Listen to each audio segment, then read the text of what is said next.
Bismillahirrahmanirrahim. Assalamualaikum warahmatullahi wabarakatuh. Kembali lagi kita dalam pembahasan tentang bilangan kuantum. Ini adalah video yang ketiga setelah sebelumnya kita menjelaskan tentang dua bilangan kuantum. Yang pertama yaitu bilangan kuantum utama atau dilambangkan dengan N kecil yang menunjukkan kulit elektron. Kemudian bilangan kuantum yang kedua adalah bilangan kuantum azimut yang dilambangkan dengan huruf L kecil yang menentukan bentuk orbital.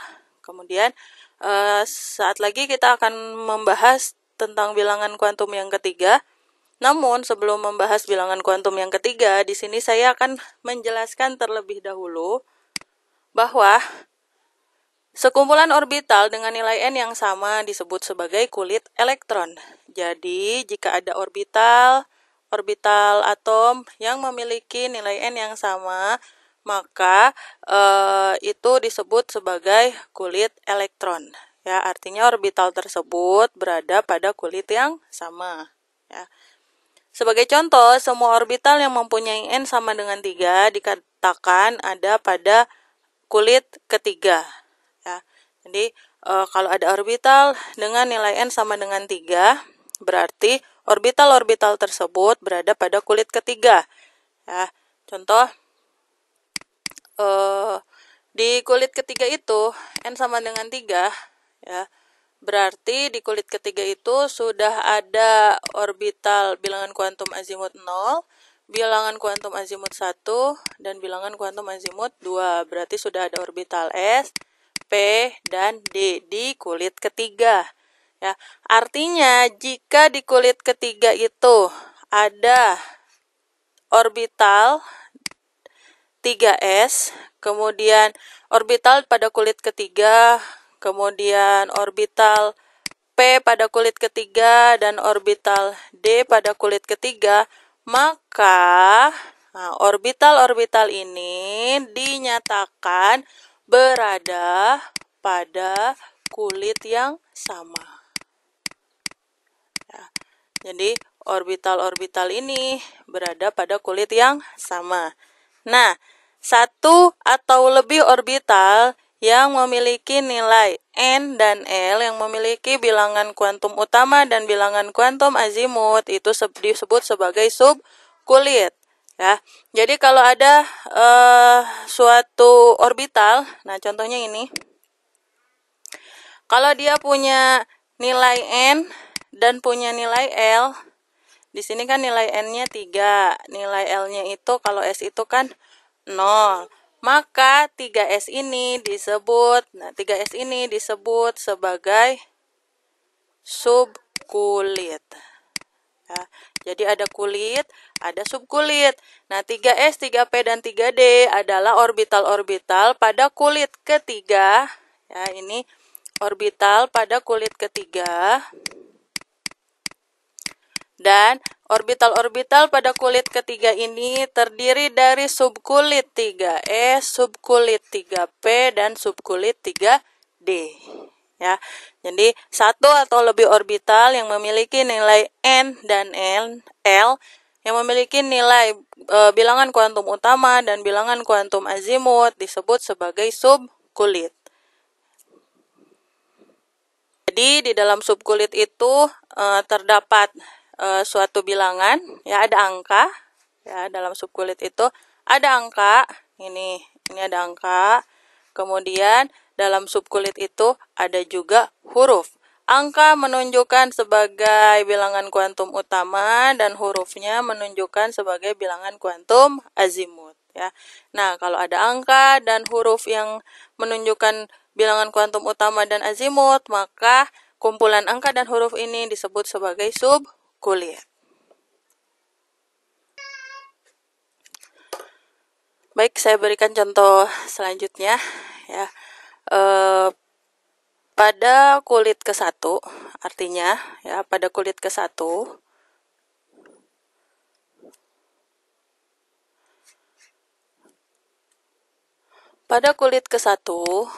di sini terdapat bilangan kuantum azimut 0.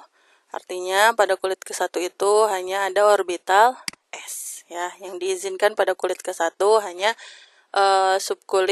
hanya orbital dengan bilangan kuantum azimut 0, yaitu S. Sehingga pada kulit pertama hanya ada subkulit 1S.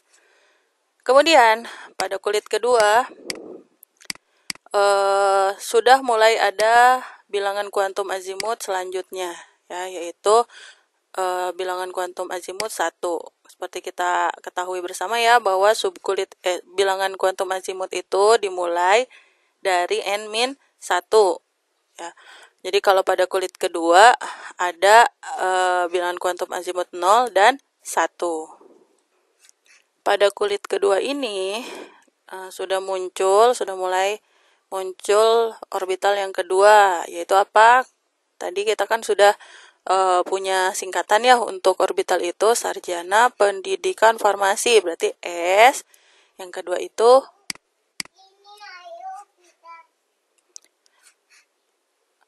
untuk L subkulit dengan bilangan azimut L sama dengan 1. Di sini ada orbital, sudah ada orbital P. Ya, berarti di sini ada pada kulit kedua ini ada subkulit 2S dan ada juga 2P. Nah, kalau kulit ketiga sudah mulai ada bilangan kuantum azimut L sama dengan 2, berarti sudah ada orbital D. Maka pada kulit ketiga ini sudah ada subkulit 3S, 3P, dan 3D. Ya, jadi pada kulit pertama ada 1 subkulit, kulit kedua ada 2 subkulit, kulit ketiga ada 3 subkulit, dan seterusnya. Ya. Oke, itu adalah penjelasan mengenai subkulit pada kulit elektron. Nah, selanjutnya kita akan membahas bilangan kuantum yang selanjutnya, yaitu bilangan kuantum magnetik. Bilangan kuantum magnetik menunjukkan atau menggambarkan orientasi atau arah orbital dalam ruang. Jadi, pada bilangan kuantum magnetik ini kita akan sudah mulai ya mengetahui ruang-ruang di dalam orbital. Nah, ruang-ruang dalam orbital inilah yang nantinya akan diisi oleh suatu elektron. Nah, bagaimana penulisan atau notasi dari bilangan kuantum magnetik ya? Untuk memahami bilangan kuantum magnetik, kita perlu ketahui terlebih dahulu bahwa bilangan kuantum magnetik itu dilambangkan dengan huruf M kecil. Ya. Nilai bilangan kuantum magnetik bergantung pada nilai bilangan kuantum azimut atau L. Ya. Jadi nilai M ini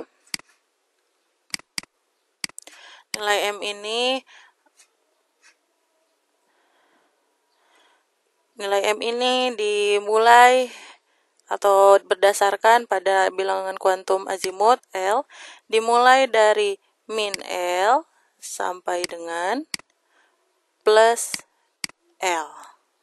Ya, jadi bilangan kuantum azimut itu dimulai dari min L sampai dengan plus.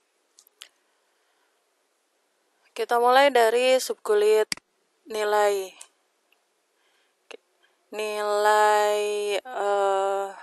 azimut L sama dengan 0, di mana L sama dengan 0 ini menunjukkan subkulit atau orbital S. Ya. Nah, maka nilai bilangan kuantum magnetik untuk orbital S ini, ya, bilangan kuantum magnetiknya itu dimulai dari min L sampai dengan plus L. Berarti nilai bilangan kuantum magnetiknya dari min 0 sampai plus 0. Min 0, 0, dan plus 0 itu satu angka, yaitu 0. Berarti bilangan kuantum L, kalau L-nya sama dengan 0, berarti nilai M-nya juga cuman ada satu, yaitu 0. Kemudian jika L sama dengan 1, yang orbitalnya adalah P, maka nilai M-nya itu dimulai dari min 1 sampai dengan plus 1.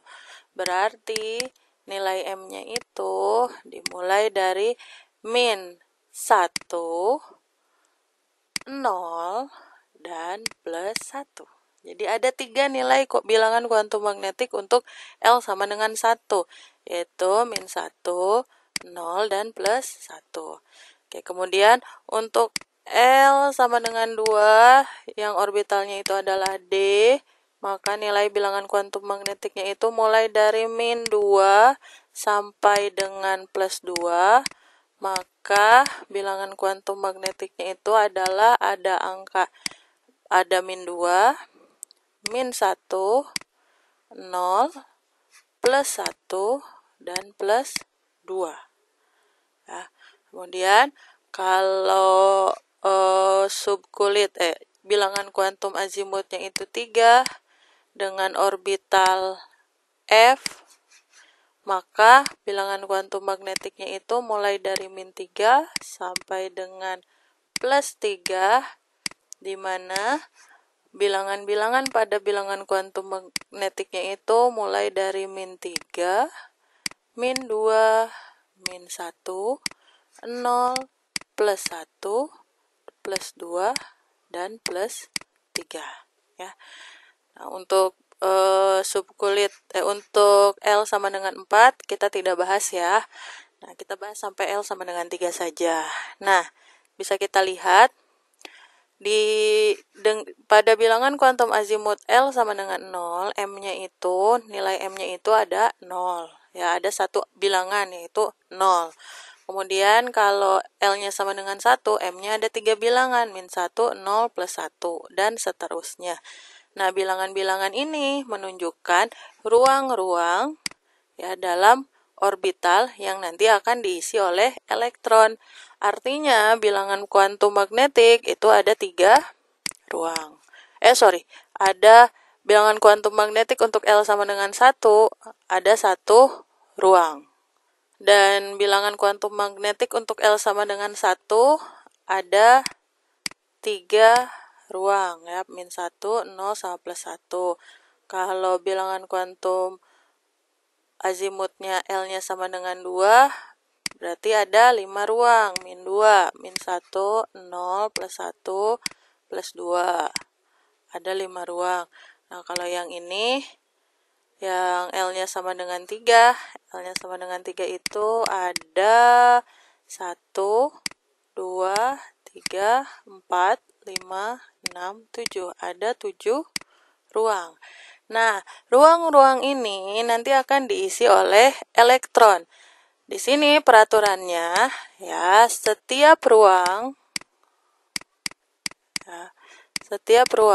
ruang orbital itu hanya boleh maksimal diisi oleh 2 elektron.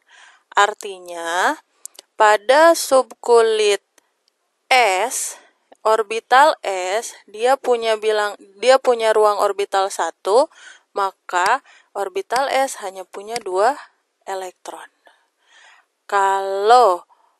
Kenapa 2 elektron? Karena satu ruang maksimal diisi oleh 2 elektron. 1 kali 2, 2. Nah, kalau L-nya sama dengan 1, bilangan kuantum magnetiknya ada 3 ruang, berarti untuk orbital P, ya, orbital P itu maksimal diisi oleh 6 elektron.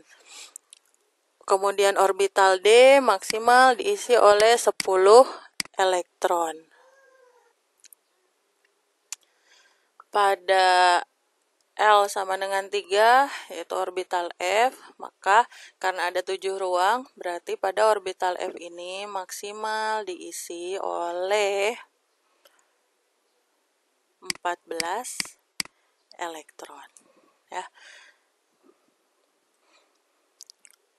Oke, contoh. Nah, ini 2P4. Ya, 2P4 itu kita udah tahu ya tadi, nilai N-nya sama dengan 2, kemudian nilai L-nya karena dia orbital P itu berarti L-nya itu adalah 1, L-nya sama dengan 1. Nah, angka 4 ini menunjukkan apa? Angka 4 di sini menunjukkan jumlah elektron. Kita lihat pada 2P4 ya, subkulit 2P memiliki 4 elektron. Apakah boleh subkulit 2P ini mempunyai 4 elektron? Jawabannya boleh.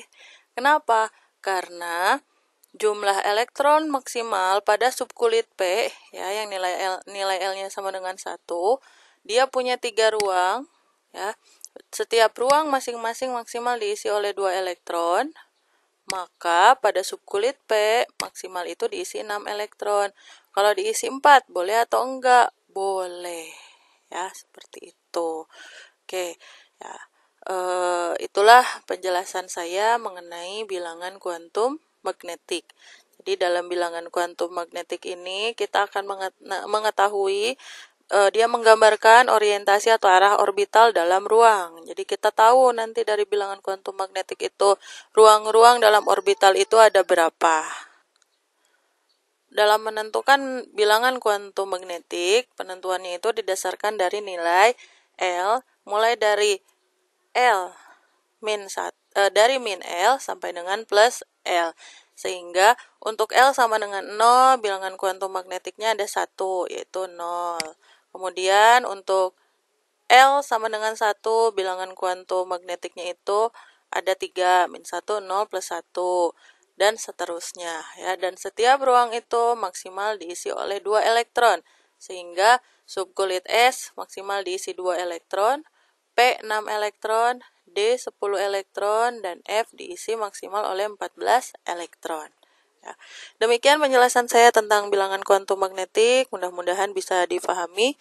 Jika ada yang kurang jelas atau yang ingin ditanyakan, silahkan sampaikan dalam kolom komentar atau dalam forum diskusi. Terima kasih. Assalamualaikum warahmatullahi wabarakatuh.